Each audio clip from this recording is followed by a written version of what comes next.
Back to our top story. Dan Henninger is the deputy editorial page director of the Wall Street Journal.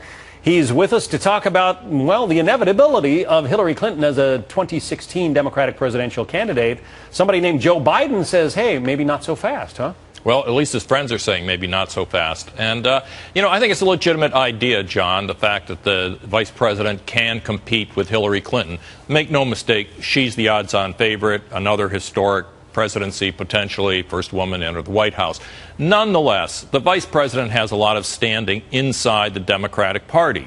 Secondly, if he or anyone is going to run against Hillary, they have to start raising money now, because she's out there basically giving speeches and in effect neutralizing the opposition, which mainly means neutralizing the donor base. She's the one who's got all the donors now coming her way.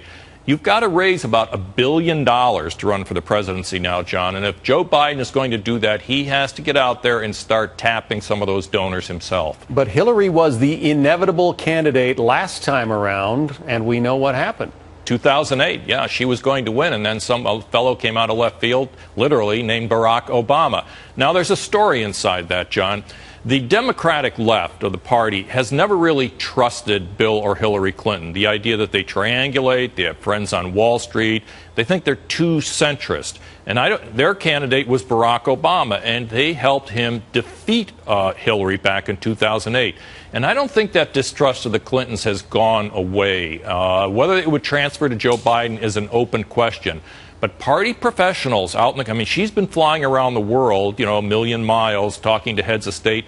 Joe Biden has spent the last 4 years traveling ceaselessly, talking to party officials and professionals at the state and local level. He has an enormous amount of goodwill out there in the country in the practicing Democratic Party. There was that photo op a couple of weeks ago when Hillary Clinton, the former Secretary of State, went to visit her old boss at the White House, and they had lunch, I think, in the Rose Garden.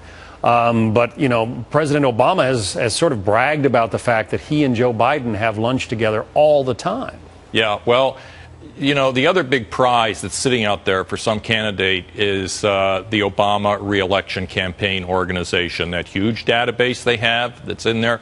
And it's a big question whether those people are going to go to work for Hillary. Some already have. But I think some of them are going to probably get behind Joe Biden as well. They know him. They've worked with him for 4 years. The president, I think, probably will remain neutral.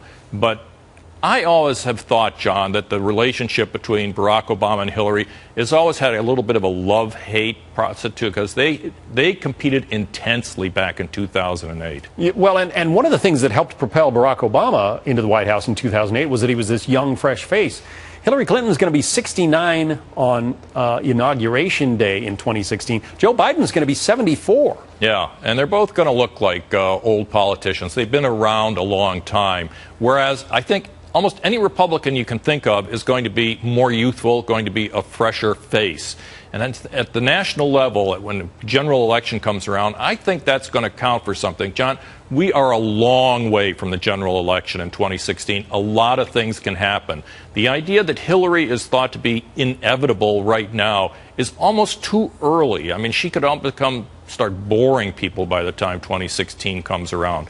So to keep that inevitability afloat without competition from, say, the vice president would be difficult. I think competition is going to be a good thing if he gets in. And if I said 2016, I meant Inauguration Day 2017. Yeah. 69 and 74 will be their respective ages. Well, that's right, because so it's a long way to go. A lot of things happen in American politics. Nothing is inevitable, We John. saw that in 2008. Exactly. Daniel Henninger from the Wall Street Journal. Thank you.